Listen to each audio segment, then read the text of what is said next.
Oi pessoal, tudo bem? Eu sou a Carol da Tech Power. A gente está começando uma live especial hoje. A gente ia fazer a transmissão ao vivo, mas a gente teve uns probleminhas técnicos, então vamos gravar. Ainda assim, é um momento bastante importante para a gente. A gente tem duas convidadas que a gente tem bastante consideração e respeito pelo trabalho. E a Nicole veio aqui e a Keila ela tá fazendo transmissão na casa dela, né? Então primeiro vou falar um pouquinho sobre a Tech Power, né? O que é a Tech Power? A Tech Power é uma iniciativa aqui das mulheres da Dialeto. A Dialeto é uma empresa de comunicação e a gente atua para conectar iniciativas de incentivo à presença de mulheres na tecnologia. Então, vocês podem seguir a gente no nosso Instagram, podem seguir a gente, acompanhar a gente, assinar a nossa news e para saber quando que vão ser os próximos debates, né? E hoje a gente vai falar sobre lugar de fala. Esse tema que é bastante debatido e que é muito relevante, né, pra gente discutir. E para começar, eu vou pedir que a Keila se apresente, né, fale um pouco dela, do trabalho dela e já pra gente abrir já essa discussão e depois a Nicole vai falar um pouquinho dela. Pode falar. Oi meninas, boa tarde. Primeiro eu quero agradecer o convite, estar aqui conversando com vocês. Essa pauta, esse tema é muito importante e eu espero contribuir, porque eu acho que a gente precisa sempre estar debatendo essas questões e é um tema que eu acho que no momento atual a gente tem que falar sobre ele, porque me parece que está se tornando algo que vai ser o novo mimimi que se fala, né? Esse termo, lugar de fala, está sendo usado de uma forma que não é a forma, né, verdadeira, né? Não reproduz qual é o sentido de usar esse termo. Então, eu espero contribuir e, conversando com vocês, a gente conseguir ter um bate-papo, uma conversa bem bacana e construtiva, né? Educativa para as pessoas que estiverem assistindo a gente.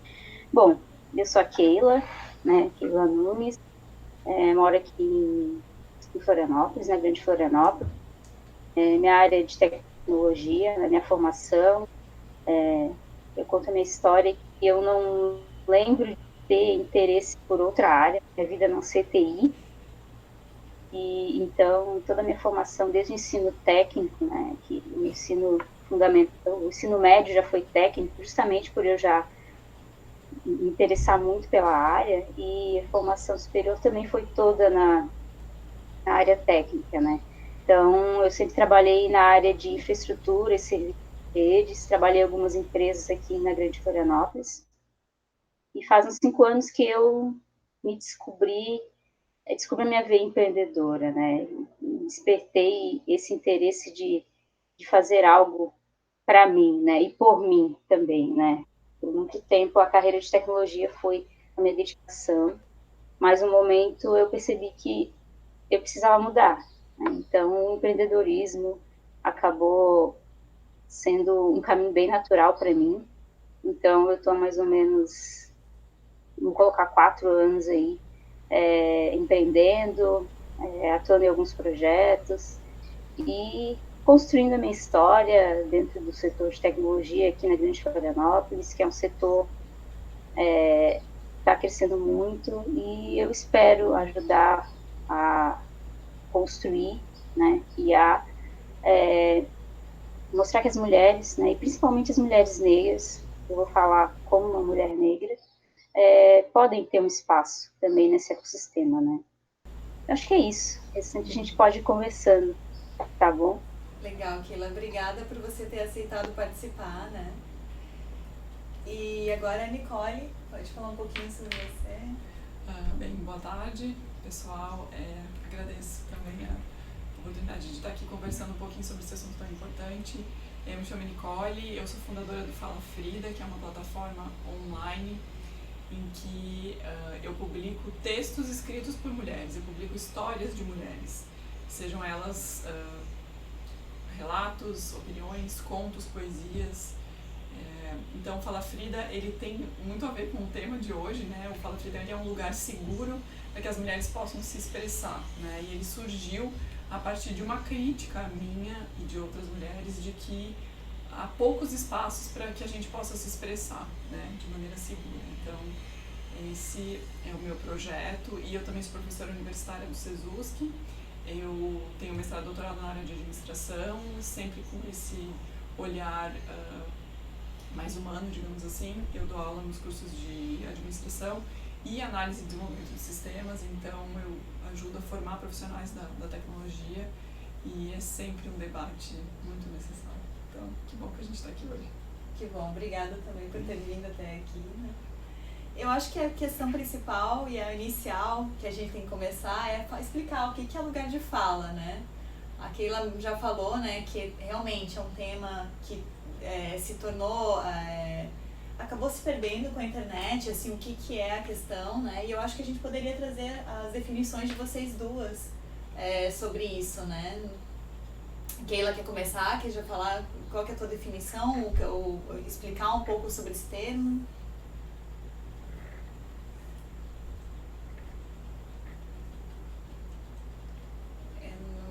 Keila, a gente não tá te ouvindo.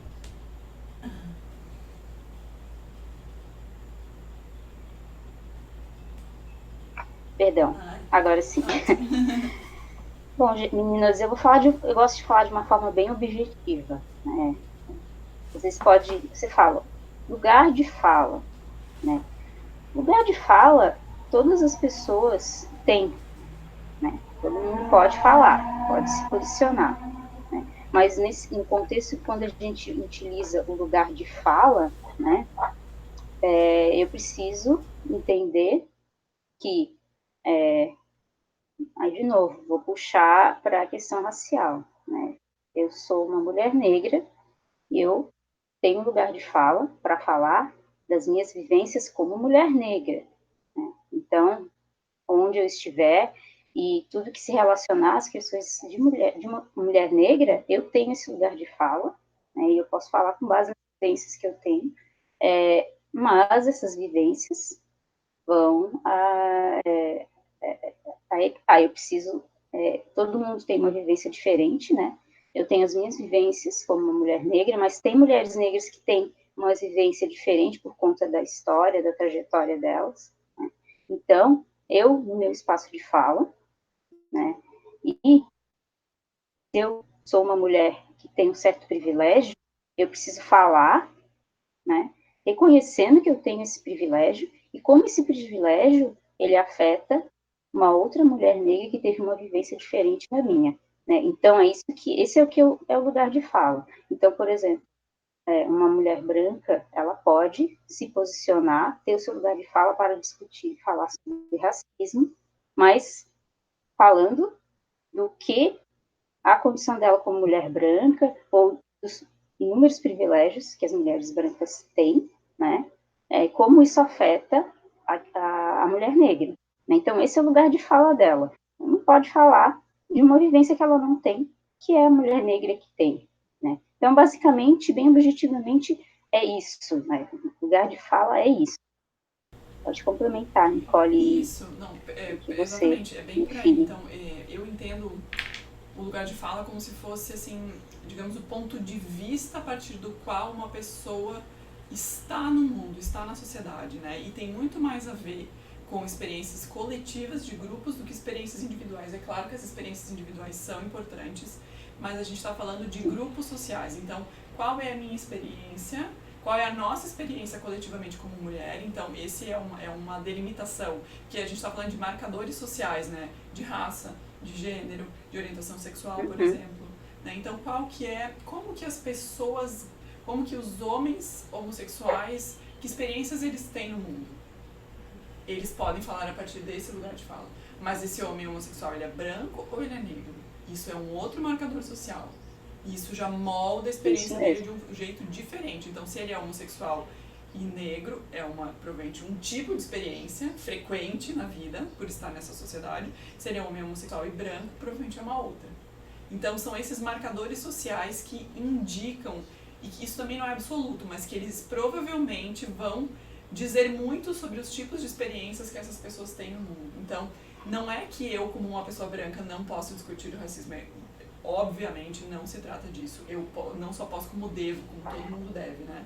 Agora a questão é que eu vou falar a partir do meu lugar de mulher branca. Porque essa é a minha experiência, que eu estou no mundo nesse corpo. Então a discussão do lugar de fala tem muito a ver com o corpo que a gente habita. E que experiências que estar nesses corpos, com essas cores, com esse, enfim, né, com toda essa, assim, o que a nossa aparência diz muito, né, quando a gente está vivendo em sociedade. Então é a partir desses lugares que a gente pode falar, qual é a nossa experiência. Não sei se eu ajudei. É uma dúvida Não, comum, acho assim, que é que isso surgiu mesmo. até, que nos mandaram, foi quando não estamos no nosso lugar de fala, como a gente se limita a ouvir ou a gente pode participar? Tu falou mais ou menos um pouco sobre isso, assim. Mas como que a gente pode participar, vendo nossos privilégios? Qual que seria o caminho melhor, né, para isso? Keila, o que você acha sobre isso? Eu sou muito a favor da conversa, né, do diálogo.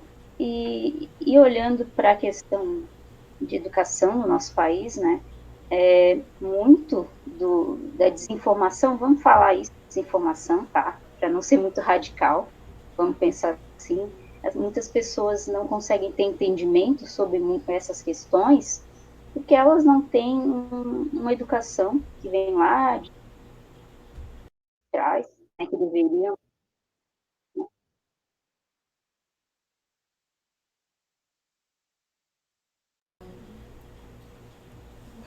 Tá, então. Então, o que eu penso sobre isso, né? Eu não tô... Esse lugar de fala, digamos assim, não é meu, no debate sobre racismo. O que eu devo fazer, eu como pessoa branca? Ouvir, ouvir, ouvir, ouvir e ouvir mais um pouco. Ouvir muito, antes de falar qualquer coisa. Porque provavelmente vai se tratar de experiências que eu nunca tive, que eu não sei como é estar naquela, a menos que eu tenha estudado, porque assim, como acho que o que a Keila estava tentando dizer é o seguinte, que a nossa educação genérica ou fundamental, ou do jeito que ela está organizada, ela traz muito pouco para a sociedade em geral sobre como que as pessoas negras, quais são as experiências das pessoas negras. Existe um lugar muito bem delimitado Exatamente. na história para essas pessoas. Os heróis negros e as heroínas negras estão ausentes dos livros de história. Então, para a gente saber um pouco mais sobre a história do povo negro, a gente precisa ter feito um dever de casa que a escola não traz geralmente. Então, e são poucas as pessoas que fazem isso, mais pessoas deveriam fazer isso. Então, por isso, por conta disso, a gente deveria, em primeiro lugar, escutar. A gente pode conversar, conversa é importante. Acho que a Keila está de volta, né, Keila? Não sei se você conseguiu escutar um pouco do que eu falei. Voltei. Não, acho que o teu complemento foi perfeito, Nicole. Era exatamente isso que eu estava tentando passar. Que com base nessa questão educacional, eu gosto de dialogar. Né? Quando eu percebo que a pessoa ela não sabe o que fazer, eu tento identificar o que ela conhece. Né? Eu pergunto, se ela não conhece, eu não estou aqui dizendo que eu sou uma entendedora. Né? Nossa, eu estou muito longe disso. Eu digo que por ser nerd eu preciso estudar muito e estou buscando fazer isso todo dia, mais sobre a questão histórica dos meus ancestrais negros. Então eu estou fazendo isso, mais do que eu sei, eu procuro passar para essas pessoas que eu percebo que não têm esse entendimento, né? E aí, se elas estão conversando com alguém que não tem essa percepção do conhecimento dela, esse cuidado esse interesse, né, de querer dialogar, de querer trocar, né, isso acaba gerando um sentimento de, não adianta discutir, isso é mimimi, então não vale a pena eu ouvir sobre isso, né, eu querer responder essa pergunta, porque não me interessa, né, isso não é o que eu vivo, não é a minha experiência. Então, essa é a minha visão, né? Acho que conversar e tentar levar para o lado de informar, eu acho que ainda é o melhor caminho. E eu acho que reconhecer essa ideia de lugar de fala se trata de se colocar numa posição de humildade, de reconhecer que há coisas que eu não sei, porque eu não passei por isso. E que eu não sei o que isso impacta na vida de uma pessoa. Então, reconhecer que existe o lugar de fala e se colocar numa posição de escuta. Então, lugar de escuta. A gente precisa ampliar o lugar de escuta. Quanto mais privilegiadas e privilegiados nós formos, maior deve ser o nosso ouvido e nosso lugar de escuta. E reconhecer que a gente não sabe tudo. E Exatamente. para o mercado de trabalho, assim, empresas, né? Como que poderia abrir esses espaços de escuta, né? Ou de diálogo? E porque hoje a gente vê que no setor de tecnologia tem empresas que atuam para a diversidade já melhora a inovação, cria oportunidades, justamente pelo fato de trazer experiências novas, né? Como que as empresas elas podem abrir esses espaços e fazer que todos se unam, e especialmente quando há uma parcela muito pequena ainda de pessoas negras ou de pessoas LGBT ou, né, de outros grupos, né? Como que as empresas podem fazer? O que vocês sugerem, assim? Tem alguma dica? Keila, qual é a tua experiência nisso, assim? Olha, com relação a essa questão de diversidade, eu acho muito legal esse movimento, essa visibilidade que está se dando, né, na internet, principalmente, que as empresas precisam ter diversidade, né? Eu acho muito, muito bacana e espero que isso, né, acelere um pouco esse processo, para que a gente veja mais pessoas negras nas empresas, mais LGBTs, né? Mas ainda precisamos caminhar e evoluir muito, né? Eu entendo que o principal motivador das empresas, né, para investir e se preocuparem com isso, ainda é a questão financeira, lucro, resultado, né? Quanto mais claro para eles for esse retorno, né, talvez eles decidam tornar isso uma prioridade. Infelizmente, a gente ainda não vê isso, né? Então, para as empresas se conscientizarem, eu acho que é preciso que outras empresas sejam pioneiras, né? E abram esse caminho, né? E criem ações, né?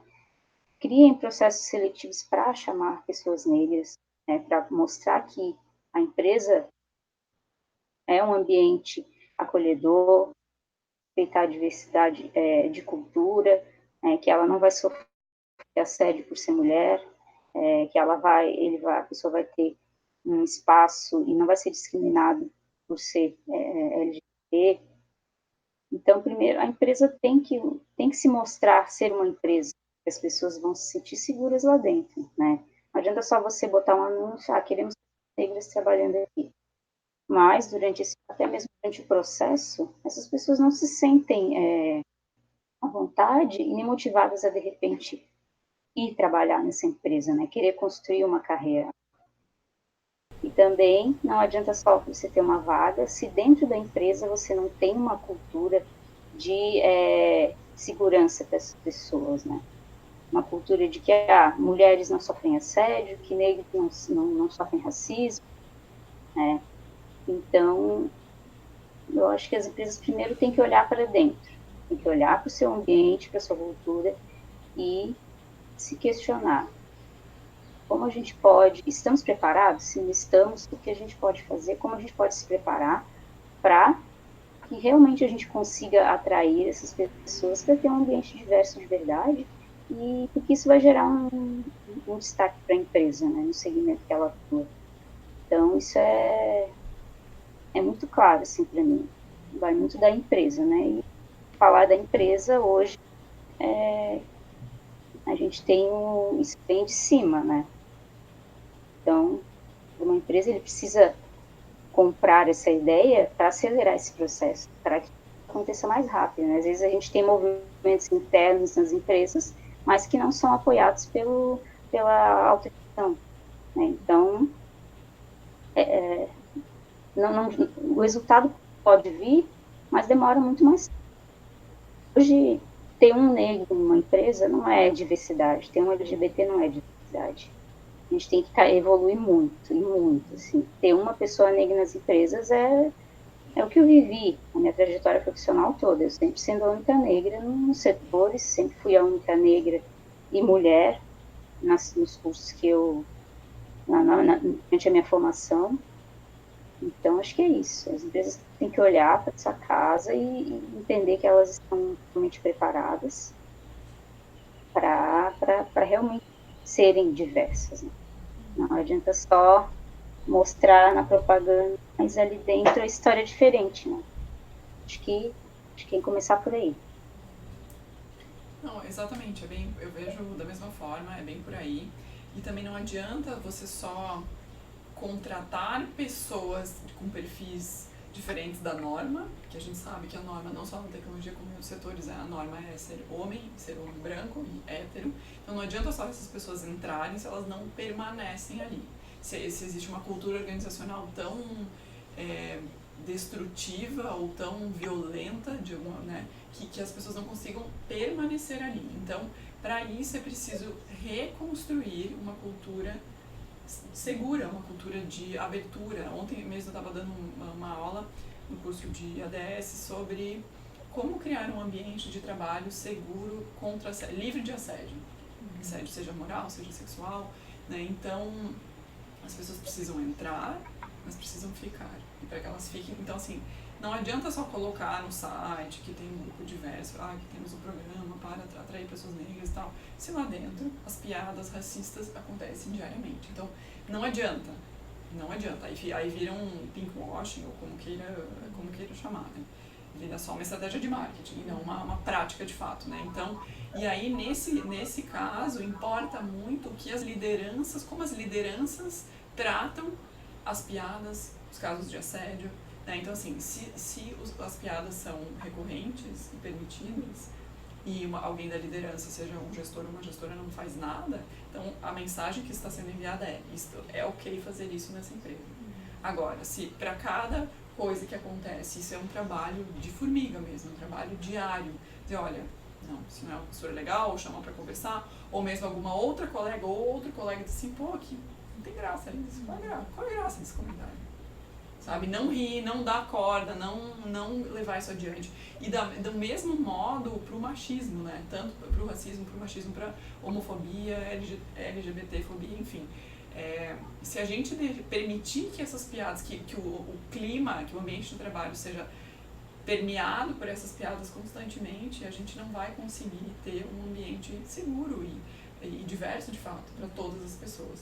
E aí uma outra ideia, enfim, que me ocorreu, que eu vejo em muitas empresas que se tem assim, uma vez por semana, ou por quinzenalmente, ou mensalmente, um almoço, um café da manhã, em que uma pessoa fala sobre um assunto para outras pessoas. Então, de repente, esses momentos informais, como momentos que possam permitir uma sensibilização, trazer um documentário para debate, ou trazer algum assunto sobre a história do povo negro, ou sobre a própria desconstrução das masculinidades, trazer estes assuntos, porque muitas vezes as pessoas, isso se reproduz tanto, se ouve tanto esse tipo de piada, se fala isso de uma forma tão naturalizada que às vezes as pessoas não percebem que elas estão fazendo isso, o que não justifica de forma nenhuma. Mas então trazer esses debates, só que tem uma outra coisa, assim, eu não acho também que sejam as pessoas negras que devem encabeçar, por exemplo, esse movimento de trazer mais informações sobre a história do povo negro, não só elas. Porque essa desconstrução e uma reconstrução do que foi a nossa história, né, ela não pode ser uma tarefa só das pessoas negras. Isso é uma tarefa coletiva de todas as pessoas. Assim como, né, como o patriarcado, as masculinidades tóxicas e tudo mais. Então é um trabalho e tanto. É bastante trabalho, né? Essa questão de compreender as diferentes... desculpa. Essa questão de compreender as diferenças e como as pessoas... ficou me ouvindo. E compreender, assim, até dificulta um pouco para a abertura, como a Keila falou e você reforçou, assim, dessa cultura, né?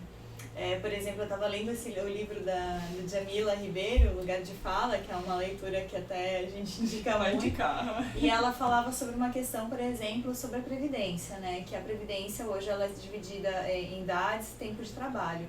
Mas ela não vê as nuances que tem, as mulheres trabalham até determinado tempo, mas ela não vê as nuances e a mulher negra, por exemplo, trabalha em outros tipos de trabalho hoje, infelizmente, e acabam, e esse tipo de normativa, que é uma normativa que vale para todos, acaba excluindo, né, e dificultando que outras pessoas sigam a carreira e cheguem a cargos de liderança, né. Keila, tu comentou ali sobre a tua vivência em algumas empresas, né, e eu queria que tu narrasse um pouco a tua história, porque hoje tu tem um aplicativo, né, que hoje tem uma startup e tal, e como é que foi para tu chegar ali, como que foi essa trajetória sua, né? Então, gente, só para complementar, finalizar assim o tópico anterior, Claro. Eu queria falar algo bem importante, tá? Com relação a essa questão de levar informação, de criar momentos de conversar. De novo, eu vou reforçar isso, e é algo que eu tenho sido bem categórica em chamar a atenção quanto a isso, tá? Esses momentos de conversa, né, de movimentos a se falar da cultura negra, da história, para que as pessoas aprendam, entendam mais, conheçam, e quem sabe isso vai ajudar a acelerar esse processo de mudança de cultura das empresas.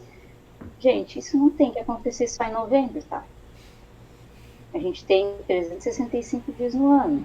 Você não precisa esperar chegar o mês da consciência negra para criar um momento para falar sobre na sua empresa para falar sobre isso. Isso é algo que, sim, as empresas têm que pensar. Né? Isso tem que ser pauta em outros momentos. Não dá para só novembro. Aí acontece o que acontece aqui. Eu vou exemplificar a Grande Florianópolis. Né? Todas as empresas querem pessoas para falar sobre isso. Né? E as pessoas que falam sobre isso já estão com a agenda lotada. Né? Então, acaba tendo uma superlotação, né? Pessoas que ficam sem conseguir, empresas que ficam sem conseguir alguém, né, para falar, porque nos outros meses foi algo que não fazia sentido. Não é que não faz sentido, faz todo sentido. Eu valorizo muito ações que acontecem fora de novembro. Então, é um toque, assim. É um toque porque não existe só novembro, tá? Então, voltando para a pergunta, de novo, essa questão do lugar de fala, eu já vou entrar nessa questão de o lugar de fala, né, quando que ele, né, traz um prejuízo, quando ele é aplicado, né, da forma incorreta, né, quando você está usando o lugar de fala que não é, está tirando o protagonismo e a visibilidade de alguém que tem aquela propriedade para estar falando, né, e isso é importante. Então, de novo, vou falar da questão da mulher negra, né, quando é a fala, o momento que a mulher negra tem que falar, ela tem que estar ali. Né? Então, é nesse momento que as mulheres brancas precisam ter esse entendimento e deixar a mulher negra ser a protagonista e estar falando. Isso é dar visibilidade e isso fortalece uma causa. Né? Então, isso é muito importante. E quando eu falo da questão de visibilidade, de protagonismo, aí já vamos falar da questão de lideranças de carreiras, né, dentro de empresas. Hoje, vou citar uma CEO negra no Brasil, que é a Rachel Maia. Existem mais CEOs negras no Brasil, de grandes empresas? E fora ela, eu não conheço. Né? E eu acho fantástico a trajetória dela. Né? Ela chegou, alcançou, tem todo o mérito para estar lá, e profissionalismo.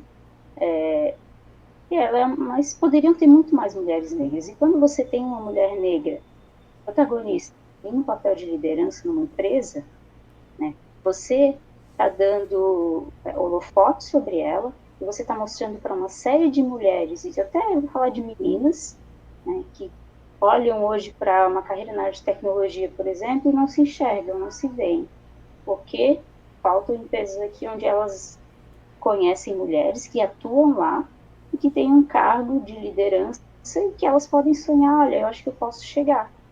Então, eu vou cursar tecnologia, eu vou me interessar porque tem uma mulher negra lá, então eu posso conquistar, né, chegar nesse espaço. Então, eu assumo meu papel de mulher negra com privilégios, né, porque eu sempre tive acesso à educação, meus pais me deixaram escolher o que eu quis fazer, me deram suporte para que eu fizesse isso, né? E eu fui influenciada pela tecnologia porque eu assisti um programa de TV em que uma personagem era uma mulher branca, né? Tecnologia, e ela era uma mulher branca fantástica. Não sei se vocês conhecem aquele seriado Arquivo X. Então, eu olhava a personagem e, nossa, é isso que eu quero fazer, eu quero conhecer esse mundo, eu quero para minha vida. E fui construir a minha carreira, né? E quando a gente pensa muito, eu estou falando um depoimento bem pessoal, assim, claro que isso não acontece com todas as mulheres negras, né? Mas no meu caso, eu reconheço que para eu conseguir começar uma carreira na área de tecnologia, eu tive que criar uma bolha na minha vida que me permitiu ficar, digamos, não ver uma série de coisas que poderiam ter influenciado nisso. Ter me feito desistir, né, de ter abandonado os cursos, porque desde que eu fui para o ensino técnico, onde eu iniciei, eu era uma das poucas mulheres, eu era a única negra da turma.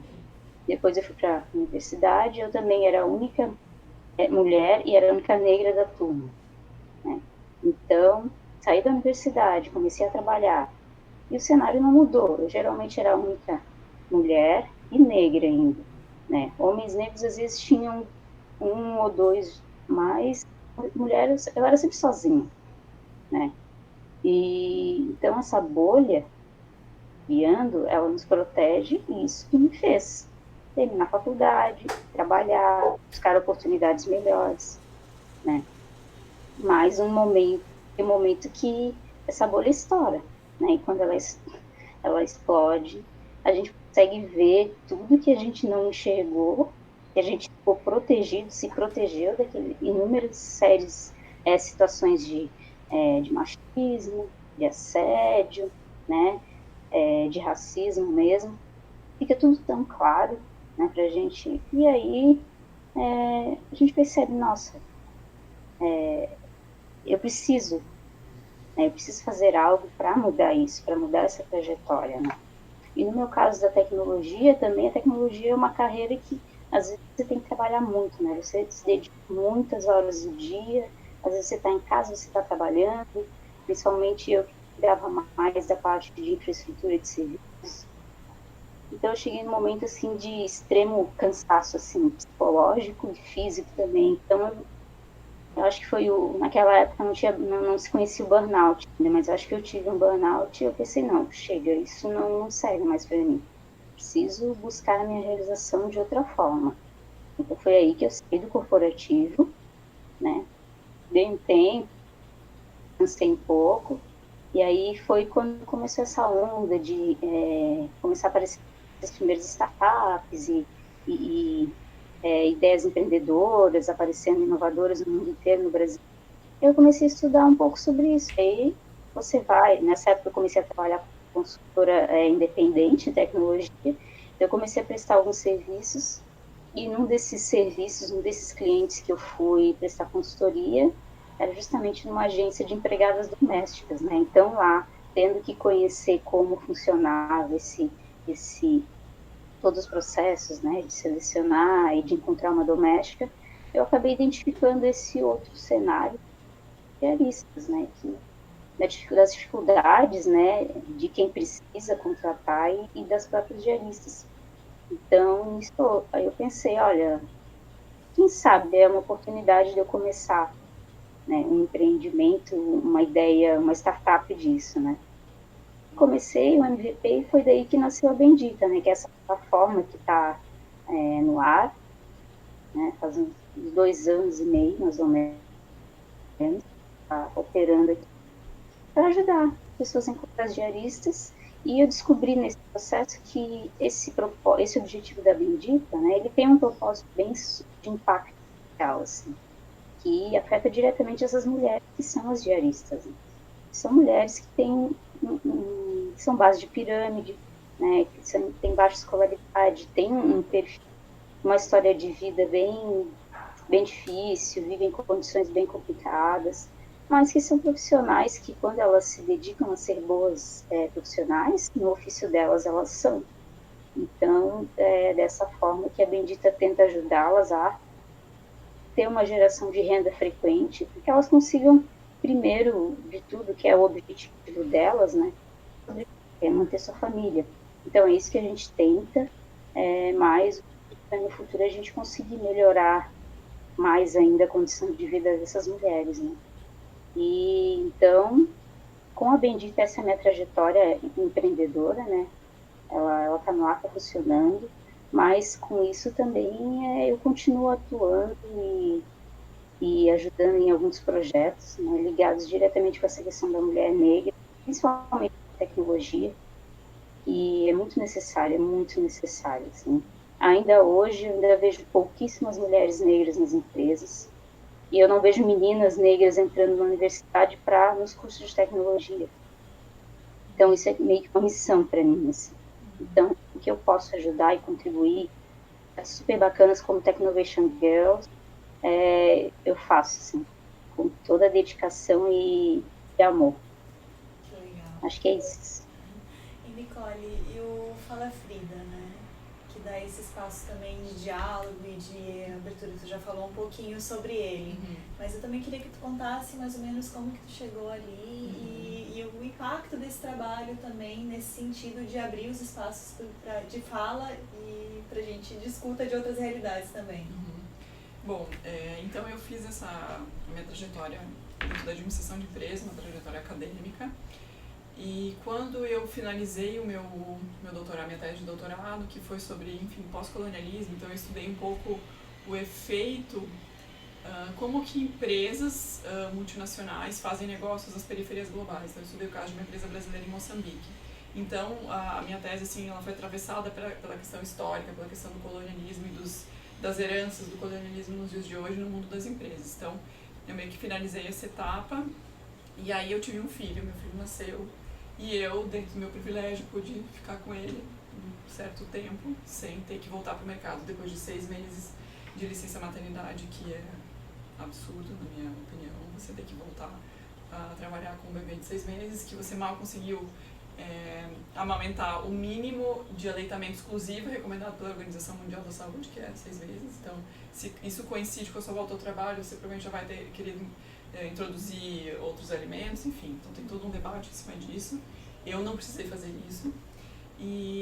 Mas, ao mesmo tempo, essa transformação de ser mãe, de me tornar mãe, dentro de uma sociedade muito machista, me fez rever muitas coisas. Eu me vi num lugar sempre colocada no domínio privado, assim, o meu corpo grávido passou a ser tocado por pessoas estranhas. Eu falei, gente, mas isso aqui não está certo, tem muitas coisas que não estão certas, né?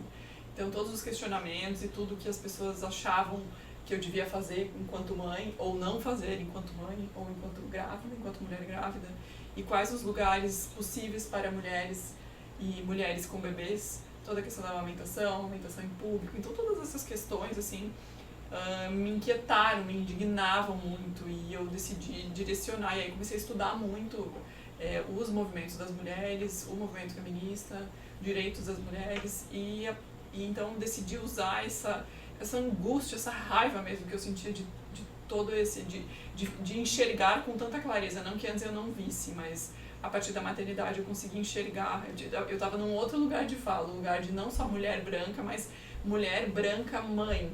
E aí existe todo um ideal de maternidade, de mãe perfeita, de mãe, enfim, querida, amorosa, que também não pode se sentir cansada, que tem que viver em função do filho, que é um ideal diferente de uma mãe negra, por exemplo. Então existe um ideal de maternidade para uma mulher branca que é completamente diferente, né? Então, a partir dessas angústias, eu decidi fazer alguma coisa.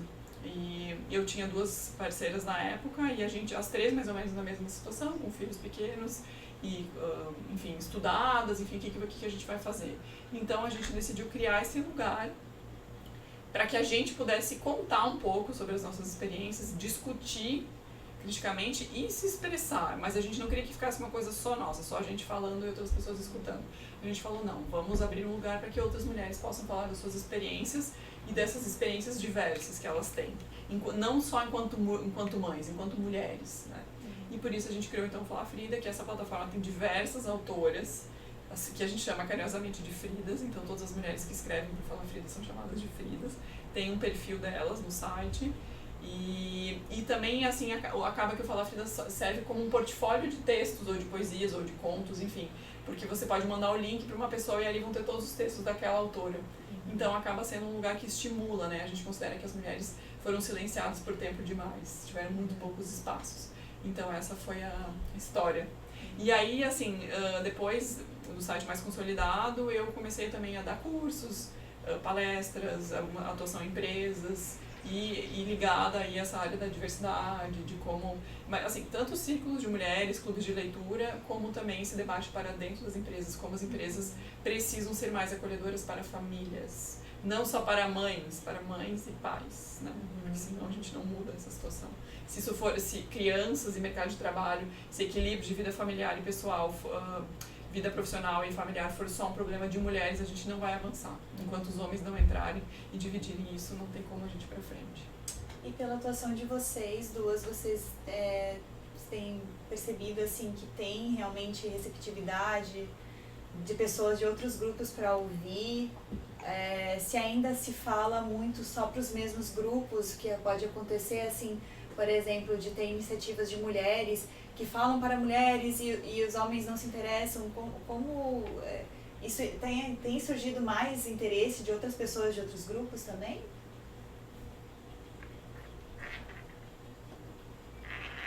Olha, eu tenho uma percepção de que está tendo interesse, sim. Né? À medida que mais pessoas vão se conscientizando de que precisam falar, né, que precisam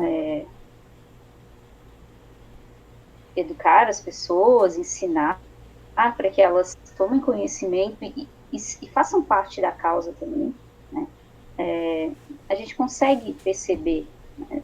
Não vou dizer que é um movimento acelerado, ainda é um movimento um pouco, ele é bem orgânico, mas ainda está caminhando a pouco lentos, mas a gente consegue, eu consigo perceber, sim, algumas iniciativas, né, independentes, né? Talvez isso, a gente tenha que pensar que temos várias iniciativas, né, independentes, mas talvez se essas iniciativas, né, se unissem um pouco mais, a gente conseguisse criar um movimento mais forte, né? Às vezes, enfim, às vezes é uma percepção que eu tenho. Mas eu acho que aos pouquinhos a gente vai conseguindo trazer outros movimentos, né, para esses projetos. Mas isso é bem importante, né? E o que eu tenho percebido é que isso aumenta, né, essa quantidade de interesse quando a gente tem pessoas, né, que têm um certo poder de fala, que compram isso e que estão dispostas a fazer parte desse grupo, desse movimento, né? Então elas acabam potencializando muitas ações, né? Então, isso é bem importante, né? Eu quero aproveitar para citar um exemplo que eu acho que é bem bacana. E em 2020, elas têm como premissa, né, como diretriz, na verdade, tratar causas da mulher negra, né? Eu falo não sei se vocês conhecem, o Grupo Mulheres do Brasil. É um grupo muito bacana, né, que tem mulheres fantásticas. A gente tem um núcleo aqui em Florianópolis também, que é liderado pela Analisa Dalzotto. Eu estou lá colaborando também no Comitê de Igualdade Racial. Então, quando a gente vê que o Comitê Nacional, né, que uma mulher como Luísa Trajano apoia um movimento e ações, né, que precisam ser desenvolvidas em todo o Brasil em prol de uma causa, isso é muito válido. E é a partir disso, dessas pessoas que têm esse poder, né, que a gente consegue atrair mais pessoas para somar. Então, é isso, assim, muito importante. Legal. Eu penso da mesma forma. Eu acho que cada vez mais está tendo um pouco mais de abertura, embora sejam assuntos ainda muito difíceis. Na minha experiência, assim, como professora também, são algumas aulas necessárias. Eu não consigo, assim, não é óbvio para as pessoas. E principalmente em salas de tecnologia que são repletas de homens brancos, né? Então, eu preciso de tempo, de vários recursos para sensibilizar, porque, no fundo, o que eu acho que pega nessas conversas? Por que essas conversas são difíceis, né? Porque a gente acaba tendo que olhar para o nosso privilégio, e isso pode ser desconfortável. Então, eu vou dar o meu exemplo enquanto mulher branca feminista, estudando feminismo e percebendo, opa, feminismo negro, o que é isso? Aí aquelas perguntas iniciais, né? Pô, mas será que precisa de falar de feminismo negro? Ora, é óbvio que precisa. Porque, como a gente está falando desde o início, cada grupo social geralmente tem uma experiência na sociedade, no mundo diferente, por pertencer àquele grupo. Então, eu tive que olhar para os meus privilégios enquanto mulher. Então eu sofro opressões por ser mulher? Sim. Mas eu não sou uma mulher lésbica, eu não sou uma mulher trans. Aliás, pessoas trans no Brasil têm expectativa de vida de 35 anos. A minha expectativa é de tipo 77, por aí. Então, eu sou uma mulher branca heterossexual, com muitos privilégios. Eu consegui fazer mestrado, doutorado, com bolsa, pude me dedicar integralmente porque eu tive apoio da minha família. E isso é difícil de se conseguir isso. Né? Então, é preciso olhar para os nossos privilégios e isso é desconfortável. Então, reconhecer esses debates, essas lutas, é se colocar numa posição de vulnerabilidade e de humildade, dizer, tá, acho que eu tenho... O difícil é que a gente não percebe. Como a gente teve esse privilégio, parece que todo mundo teve. Então, se eu pude estudar, me dedicar integralmente aos meus estudos, parece que todo mundo tem. E aí, essa é a falácia da meritocracia. Eu brinco assim nas minhas aulas, que a meritocracia é o Papai Noel dos adultos, né? Porque falar em meritocracia, assim, pura e simplesmente, é não reconhecer que a nossa história enquanto país, enquanto nação, enquanto mundo, né? E isso é muito injusto. Achar que todas as pessoas partem de uma mesma... Digamos que a gente está numa corrida e que todo mundo parte da mesma linha. Isso não é verdade.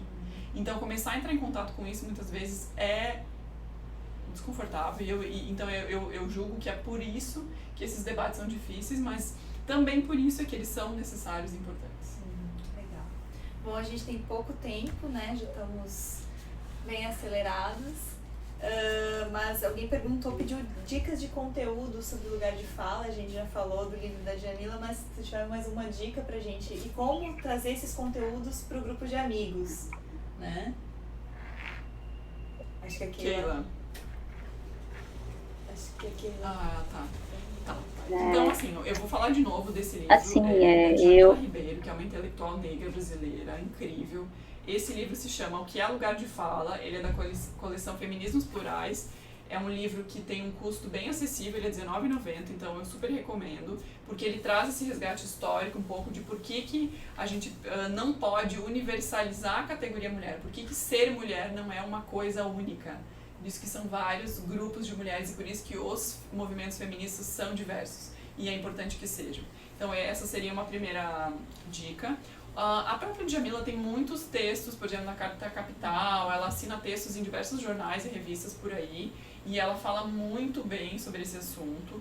Então, ler pessoas negras, ir atrás, por exemplo, né, de pessoas negras que falem sobre isso, é sempre, então, ir atrás de referências que se distanciem do nosso ponto de vista, né? Então, se eu sou uma mulher branca, eu vou atrás de uma referência, um documentário, um filme ou um texto de uma pessoa indígena. Como que é a vida dessa pessoa? Que dificuldades ela enfrenta? Quais são as lutas desses grupos? Eu não sei, eu não sei, preciso saber mais.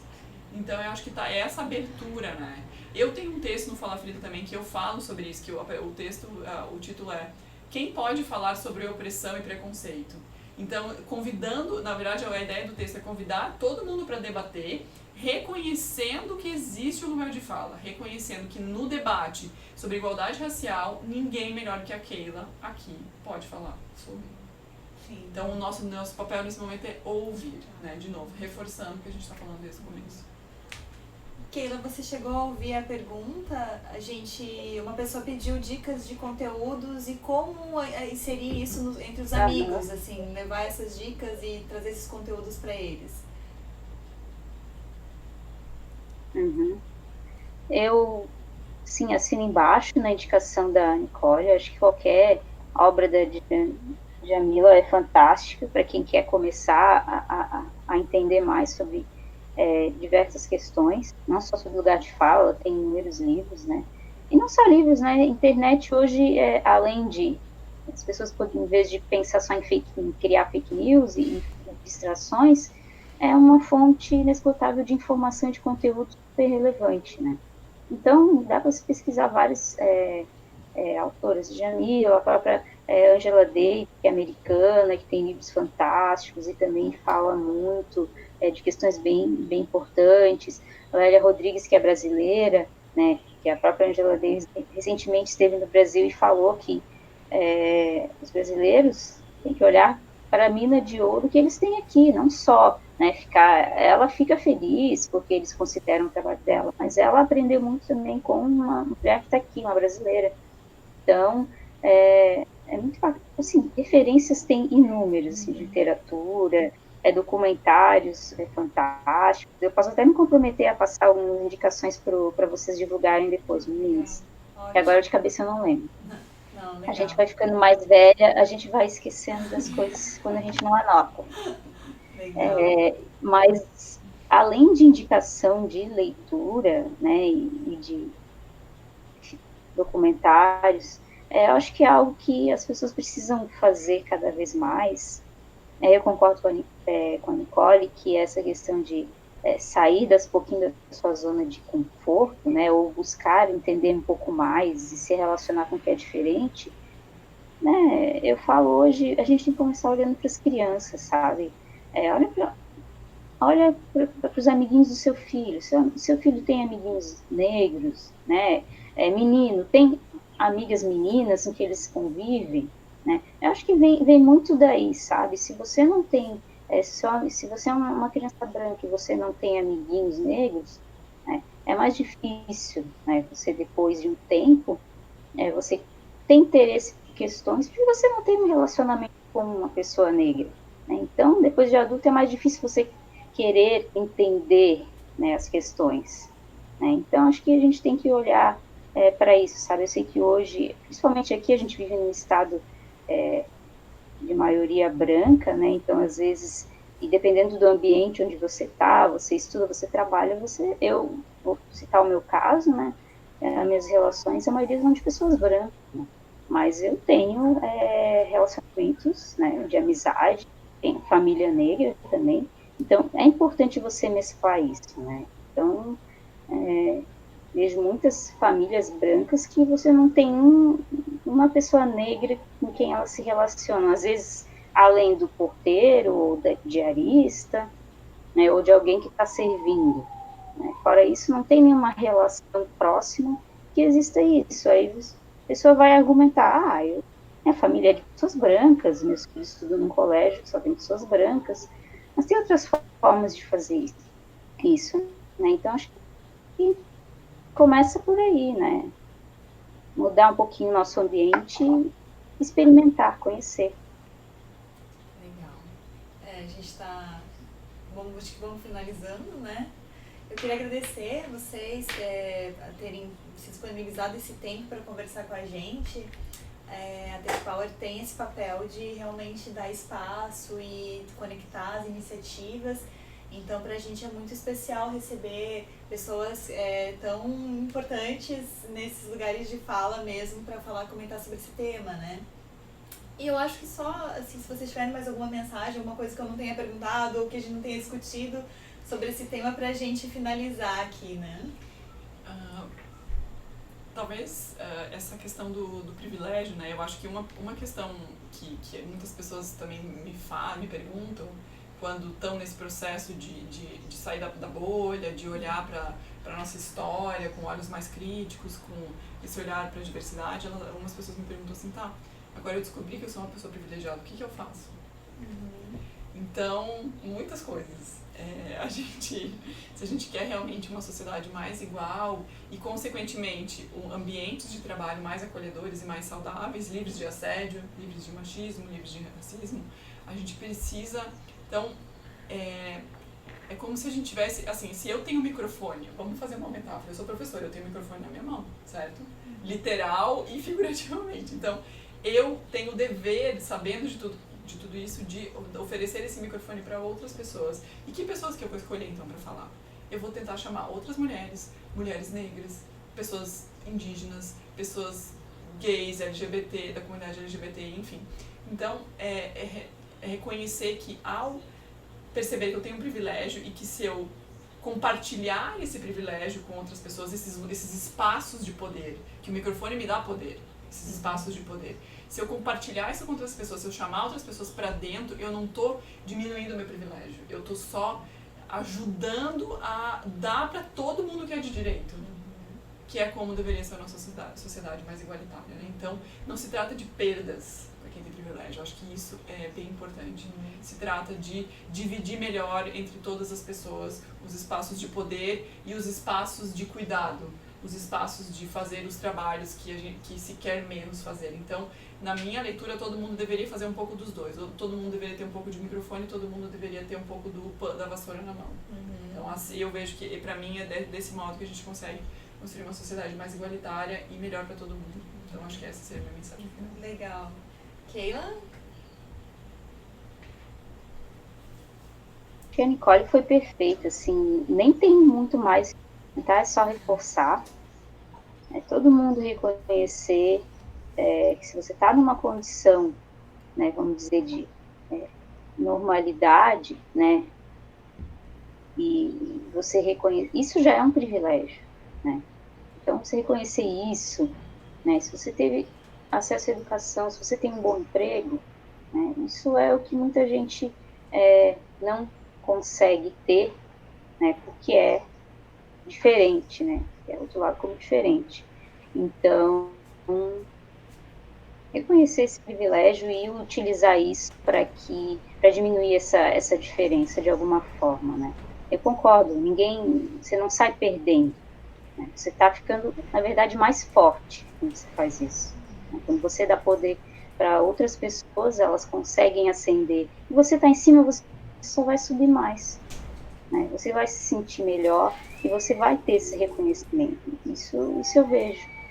Então, acho que é isso, é incentivar as pessoas a mostrar que quanto mais elas ajudarem a diminuir esse abismo, parece que nunca tem fim, às vezes a gente sobe um pouco na corda, toma um fôlego, mas parece que não vai conseguir chegar, mas se tiver alguém lá em cima ajudando a puxar, né, a gente está sempre renovando e batalhando, é o que a gente faz sempre, né, e a gente precisa disso. Acho que é isso. Vamos nos fortalecer, gente.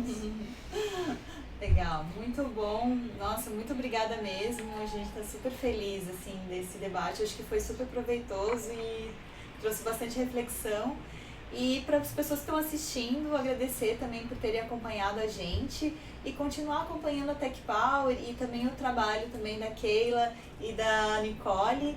E, enfim, acompanhar a nossa news, que a gente vai ter conteúdos lá também. Acho que provavelmente vão surgir conteúdos desse nosso debate que a gente pode até compartilhar no Instagram também, né?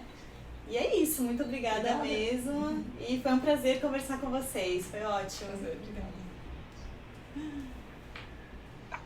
Obrigada, meninas, pelo convite. Obrigada também.